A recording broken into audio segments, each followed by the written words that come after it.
নমস্কার বন্ধুরা, শুভ সকাল। আজ আমার ছোট্ট চ্যানেলে তোমাদের সবাইকে স্বাগত। আমার চ্যানেলের ভিডিওগুলো যদি তোমাদের ভালো লেগে থাকে তাহলে লাইক, কমেন্ট, শেয়ার করে সাবস্ক্রাইব করে আমার পাশে থাকো।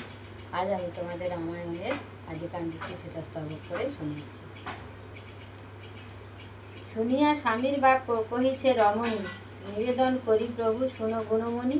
বিধাতা করিল মোরে অর্ধাঙ্গের ভারী, অন্য পাপ নিতে পারি এ পাপ নাই। যখন করিলা তুমি আমারে গ্রহণ, সর্বদা করিবে মম রক্ষণ পোষণ। যত পাপ পুণ্য ভালো লাগে মোরে, পোষণার্থ পাপ ভাগ না লাগে আমার। মনুষ্য মারিতে কেবা বলিল তোমায়, এই মাত্র জানি তুমি পালিবে আমায়। নমস্কার। স্ত্রী বলছে যে স্বামী, তোমার অর্ধাঙ্গিনী করে বিধাতা আমাকে পাঠিয়েছে, তোমার পাপ পুণ্যের ভাগ আমি নেব, তার অর্ধাঙ্গিনী আমি, কিন্তু তোমার এই পাপের ভাগ আমি নেব না। তুমি আমাকে কিভাবে পুষবে, কিভাবে লালন করবে তা তুমি ভেবে দেখো। তোমার এই পাপ তো আমি করতে বলিনি, অতএব তুমি এই পাপ করেছো, এবারে তুমি কি করে তার খণ্ডন করবে তুমি ভেবে দেখো। নমস্কার।